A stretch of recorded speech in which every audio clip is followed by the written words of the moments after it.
Atenção cruzeirenses da rede 6-1 para o top de 6 segundos.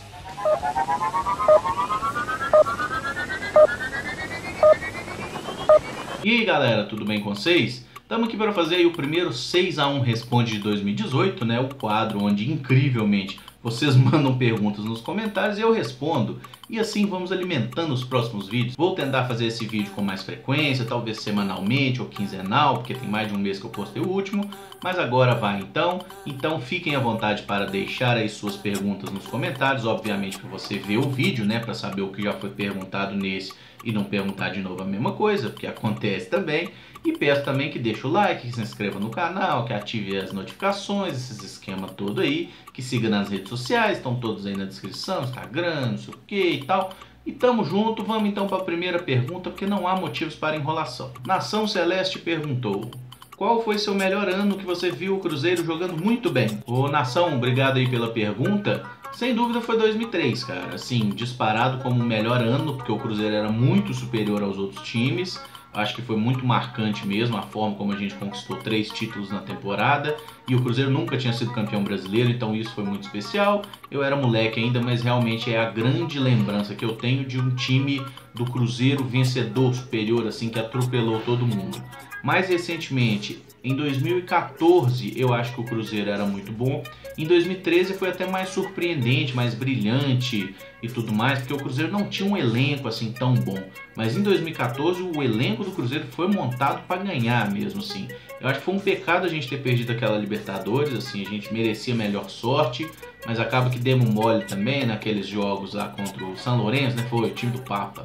Nossa, mano, teve a bola do Moreno que bateu nas duas traves, cara. Ele finalizou assim na saída do goleiro, ela tocou na trave, andou na linha, tocou na outra. Não era pra ser mesmo, mas aquele time do Cruzeiro, eu tenho convicção que se passasse do São Lourenço a gente teria sido campeão, até porque aquela Libertadores não foi tão difícil, né? O time do Cruzeiro era muito bom, a gente teve dificuldades e tudo mais. Eu lembro na fase de grupo a gente sofreu, perdeu pro Defensor, né? Que na época era do Arrascaeta lá no Uruguai. Mas ali no Brasileiro, eu lembro que o Cruzeiro jogou várias rodadas do Brasileirão com o time reserva e tava ganhando todas, cara, assim, ó. Era absurdo mesmo como aquele Cruzeiro era superior. Mas eu ainda fico com o time de 2003 como o grande Cruzeiro que eu vi. O Peter pergunta: tem chance do Cruzeiro conseguir seu próprio estádio em alguns anos ou até mesmo comprar o Mineirão? Peter, obrigado pela pergunta, cara. Olha, comprar o Mineirão eu não acho que seja uma opção, de forma alguma, até porque a gente tem uma parceria, o Mineirão ele é do Estado, sob concessão da Minas Arena, e meio que o Cruzeiro não tem nem dinheiro, né? A gente tá meio quebrado, galera, vamos ser realistas.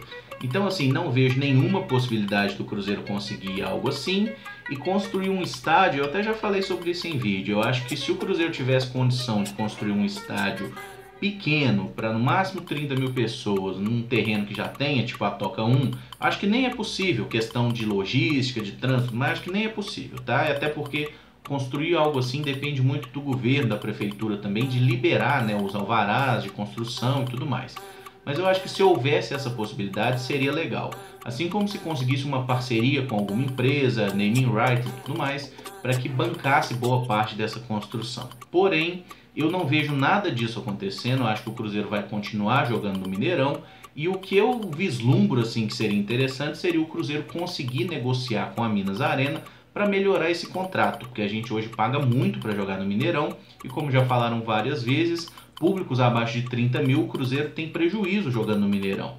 Então seria legal se a gente conseguisse viabilizar uma forma um pouco mais responsável financeiramente de jogar no estádio. Se for possível continuar jogando no Mineirão, eu acho ótimo. Acho que construir um estádio grande, além de não estar sob questão, seria burrice, porque vai continuar tendo público baixo, independente do estádio ser grande ou pequeno. Jogos de Campeonato Mineiro não são atraentes para a torcida, vai ter público baixo e a gente vai ter prejuízo seja no Mineirão ou seja no estádio próprio. Porque se o estádio for nosso, nós também vamos ter gastos, né, de manutenção naturalmente com o estádio. Então é isso, acho que está respondido. O Cruzeiro vai continuar jogando no Mineirão nesse contrato horroroso, a menos que a Minas Arena queira sentar e discutir, até porque o Cruzeiro não tem opção de simplesmente romper o contrato com a Minas Arena.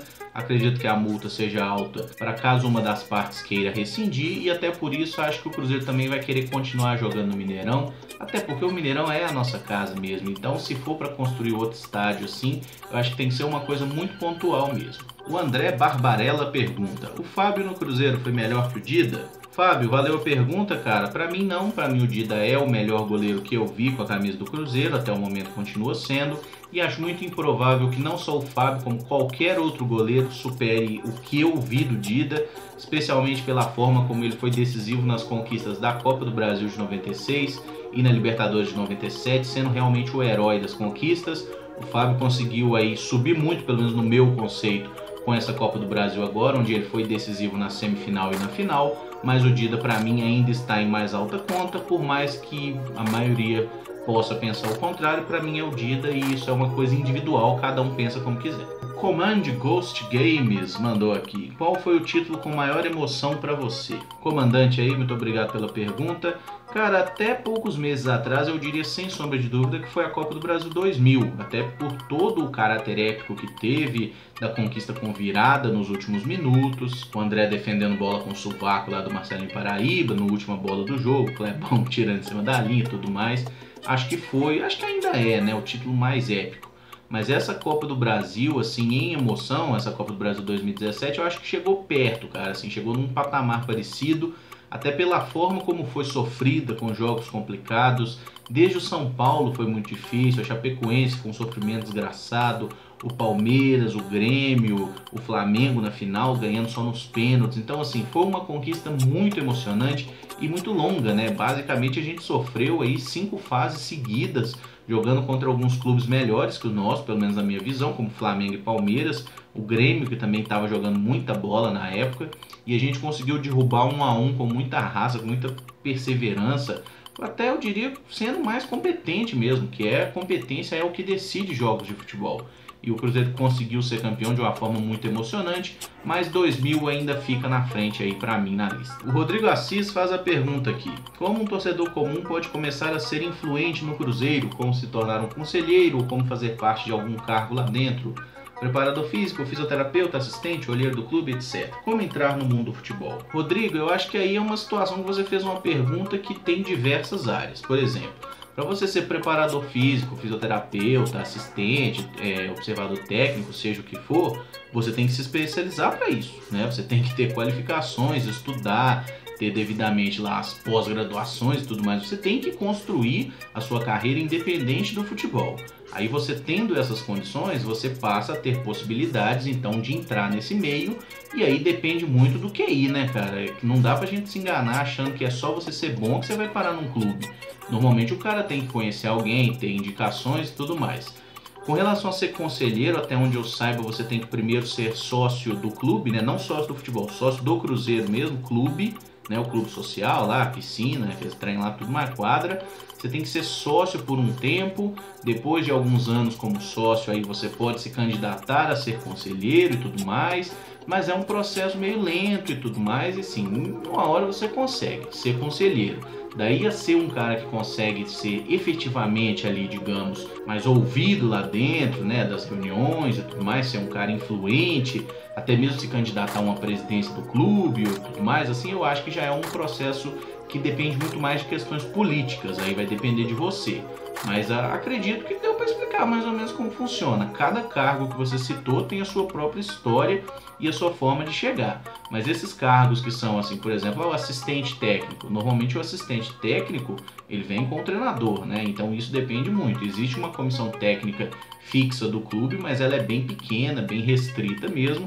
Até porque quem manda efetivamente nos trabalhos do time é a comissão técnica do treinador ali. Os outros assistentes, eles ficam mais como auxiliares, mas não tem um papel tão central como o Sidney Lobo e o Mano Menezes, por exemplo. O Pascoal Games mandou aqui: na sua opinião, o Cruzeiro tem que investir mais na base, talvez fazer um trabalho com sub-15, subindo eles de categoria até chegar no profissional, como o Barcelona já fez, o Bayern de Munique.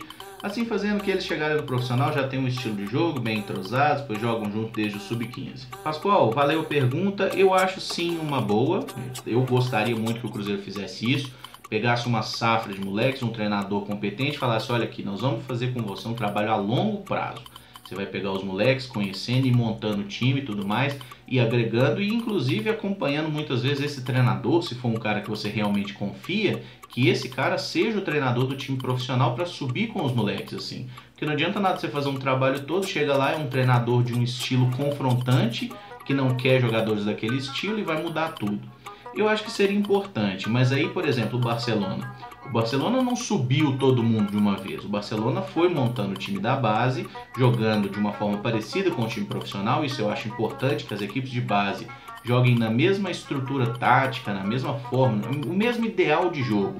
Se você vai ter um time de contra-ataque, todas as categorias de base tem que jogar assim. Se você quer um time ofensivo, tem que ser assim, até para você formar jogadores para você, não apenas formar jogadores para vender. Eu acho que é uma boa, poderia dar certo, mas a gente não pode ser irrealista pensando que isso é uma coisa simples, até porque o futebol é muito dinâmico. Por exemplo, do sub-15 até o profissional, durante esse período pode muito bem ocorrer uma troca da gestão, né, do diretor, dos presidentes e tudo mais. Então, com isso, você pode muito bem iniciar um trabalho, chega o novo presidente e fala: não quero isso aqui não, eu não concordo. E aí você joga tudo isso fora. Então teria que ser uma coisa muito bem feita, muito bem trabalhada, até para que a gente não perdesse essa essência aí no meio do caminho, já que lá fora é muito mais fácil se ter essa continuidade. Aqui no Brasil é tudo muito rápido, troca-se treinador muito fácil, jogadores, a torcida não tem paciência. Então, assim, deveria ser feito um processo com mais cautela. Mas eu acho que querer simplesmente copiar a Bayern de Munique ou Barcelona não funcionaria, porque a cultura do futebol brasileiro é muito diferente, muito mais imediatista. O Igor Mendes pergunta: para você, quais são os fatores que fazem jogadores se tornarem ídolos de um time? E se você considera Henrique e o Léo como ídolos atuais do Cruzeiro por estarem há bastante tempo no elenco? Igor, obrigado pela pergunta, cara. Gostei mesmo dessa pergunta, acho muito boa. Bom, com relação especificamente a esses jogadores, Léo e Henrique, eu não consigo tratá-los como ídolos, porque eu acho que ídolo é uma questão individual. Você tem um ídolo, eu não preciso ter o mesmo ídolo que você, por mais que a gente torça para o mesmo time. É uma questão muito subjetiva. Por exemplo, tem gente que fala que o Fábio é ídolo do Cruzeiro desde, sei lá, 2009, né, 2008, enfim, sei lá, cada um tem o seu próprio período. Outros falam que o Fábio é ídolo do Cruzeiro desde que ganhou a Copa do Brasil. Outros falam que o Fábio não é ídolo, porque cada um tem o seu ídolo e não há nada de errado nisso, a gente não precisa pensar igual. Eu considero Léo e Henrique grandes referências do elenco. O Henrique chegou ao Cruzeiro em 2008, nós estamos indo para 2018. Ele teve um período fora do clube, que ele saiu em 2011, voltou em 2013, mas são aí 8 anos de Cruzeiro, né? São muitos anos. E o Léo chegou ao Cruzeiro em 2010, já estamos aí em 2008, também 8 anos de Cruzeiro praticamente. Além do Léo ter toda a situação de ser torcedor do Cruzeiro desde criança e tudo mais, torcedor de arquibancada, como nós somos. Então, assim, eu acho que são caras muito importantes no elenco, são caras muito queridos. O Léo especificamente é um cara que eu gosto muito porque em diversas oportunidades o Léo se tornou reserva do time e ninguém nunca viu o Léo reclamar nada. O cara nunca falou uma vírgula, nunca causou problema, nunca arrumou confusão. Ele sempre aceitou a decisão do treinador. É um cara muito profissional e eu gosto muito dele. O Henrique parecido, mas o Henrique na maioria das vezes ele sempre foi titular, né? Eu acho que só 2013 que ele realmente era reserva do time. Nos outros anos ele sempre foi titular e muitas vezes honrou, né? Fez por merecer isso. Tem muita gente que não gosta desses jogadores, muitos torcedores que eu vejo aí que não gostam. Eu gosto muito deles, eu acho que ninguém pode ser titular só pelo nome, tá? Então, assim, por isso que eu sempre falo que pra mim o Romero seria o volante titular, não o Henrique. Porque eu acho que o Romero joga mais bola que o Henrique atualmente. Mas eu acho que o Henrique é um jogador muito bom, que consegue fazer bem o seu papel em campo. Assim como o Léo também, as finais da Copa do Brasil com o Léo foram uma coisa absurda o que ele jogou. Jogou bola demais. E eu, particularmente, não tenho nenhum deles como ídolo, mas eu não sirvo de base porque pra mim quase ninguém é ídolo. Eu sou muito difícil pra me ver convencido por um jogador. Mas assim, pra quem acha que são ídolos também, cara, eu acho que tá tranquilo, assim, é totalmente aceitável. São caras que fizeram o suficiente pra merecer esse status pra quem os confia. E a última pergunta é do Daniel Turista, que questiona: em relação às dívidas do Cruzeiro, qual você acha que seria a melhor forma de resolver esse problema? Daniel, obrigado pela pergunta, cara. Eu acho que essa resolução de problema ela passa por 2 pontos. O primeiro é aproveitamento da base e o segundo é por diretoria que queira resolver o problema. Porque essa diretoria já mostrou claramente que não quer resolver. Os caras querem montar um time competitivo, que tente ganhar títulos e que faça a torcida gostar deles. Porque a torcida foi extremamente contra tanto o Wagner, chamando de cachaceiro e tudo mais, quanto o Itair, que foi um cara que chegou sob muito protesto. Então eles estão tentando conquistar a torcida com contratações e estão aí fazendo de tudo para montar um Cruzeiro forte que ganhe título. Porque se ganhar título eles sabem que ganham um respiro e a torcida vai parar de falar mal deles. Mas vamos lá, eu acho que o ideal seria um presidente que primeiramente fala assim, nós vamos resolver esse problema. Como que a gente resolve esse problema? Primeiramente, nós não vamos gastar em contratações. Nós vamos contratar jogadores livres, vamos contratar jogadores por empréstimo, vamos aproveitar muito a nossa base e vamos nos livrar de altos salários. É o que o Fluminense está fazendo agora, por exemplo, que liberou o Cavalieri, o Henrique. Eu não concordo com o método que o Fluminense usou, porque o Fluminense chegou e anunciou, esses 8 jogadores aqui não fazem parte do elenco e tudo mais. Se o Fluminense vai na calada, chega lá no Corinthians, por exemplo, parece que o Henrique, zagueiro, está acertando com o Corinthians, pelo menos no momento que eu estou fazendo esse vídeo, ainda não é nada oficial, mas estava negociando. Então o Henrique negociando com o Corinthians, você chega no Corinthians e fala assim, Corinthians, você perdeu o Pablo, o zagueiro, né? Eu quero um jogador aí, sei lá, o goleiro Douglas, por exemplo, que jogou o Brasileirão pelo Avaí, que pertencia ao Corinthians. Se o Fluminense quer o goleiro, ele chega e fala, vamos trocar o goleiro no Henrique, zagueiro e tal. O Corinthians ia olhar e falar, uai, vamos, né? O Henrique é um jogador mais valorizado que o jogador do Corinthians. Então eu acho que o Fluminense poderia ter sido mais cuidadoso nesse processo e tentar envolver os jogadores em negociações, em trocas e tudo mais, e não chegar e falar, eu não quero esses caras aqui, quem quiser pode chegar e levar aqui, que a gente está querendo que eles sumam daqui, pelo amor de Deus. Não pode ser assim. Mas eu acho que o Cruzeiro deveria, né, caso queira resolver esse problema. Então eu acho que isso passa muito por você observar qual é a estrutura de time que você quer. Por exemplo, o Cruzeiro tem um Thiago Neves, tem um Henrique, que são jogadores assim considerados da espinha dorsal do time. Um Fábio, e tem ali no meio campo um Arrascaeta e tudo mais. Você identifica quem serão as suas referências, você tem que ter muito cuidado para escolher essas referências. E o resto dos jogadores você fala, tudo bem, nós temos jogadores referências, agora o resto nós vamos tentar jogadores jovens, jogadores da base, apostas e tudo mais, para completar o elenco. E é necessário de vez em quando que um clube tenha um ano de reestruturação, um ano mais calmo, sem fazer loucura e tudo mais, porque quando você fica vários anos investindo lá em cima, dando salários muito altos, acontece o que aconteceu com o Atlético Mineiro agora, que meio que acabou. Entrou um novo presidente e falou, isso aqui não dá não, entendeu? Tem que se livrar. Por isso eu entendo o Fluminense, Atlético Mineiro, que estão aí botando o pé no freio e brecando os investimentos, e eu acho que em algum momento isso vai acontecer com o Cruzeiro também. Como aconteceu em 2012, que o Gilvan fez isso, e como aconteceu em 2016, que o Gilvan tentou fazer isso no início do ano, tanto que a gente teve um time meio complicado. Mas aí depois que a situação estava feia, que a gente estava na zona de rebaixamento no Brasileiro, os caras ficaram loucos, bateu o desespero, foram lá comprar o Ábila, Rafael Sobis e tudo mais, sem ter dinheiro para pagar, inclusive. Fazer realmente um diagnóstico de todo o problema, de qual é a real dívida, e começar primeiramente a parar de contratar tanto, porque o Cruzeiro contrata demais. Teve um momento que a gente tinha mais de 100 jogadores sob contrato com o clube. Tem que parar com isso, tem que começar a diminuir essa folha salarial. Folha salarial é a coisa que mais derrete dinheiro de clube. Tem muita gente que fala assim, onde foi parar o dinheiro do Goulart, do Ribeiro, do Lucas Silva? Em salário. Foi parar em salário, gente. Isso é completamente explicável. Como que você consegue fazer, sei lá, por exemplo, o Goulart, o Cruzeiro recebeu 7 milhões e meio de euros, né? Porque foi vendido por 15, 50% era do Cruzeiro. 7 milhões e meio de euros dava lá, tipo, sei lá, uns 30 milhões de reais. Acho que nem isso, né? Porque 7,5, você joga ali o euro uns 3, 4 reais. Eu sou meio ruim de conta, mas enfim, vamos jogar aí que foi 30 milhões de reais.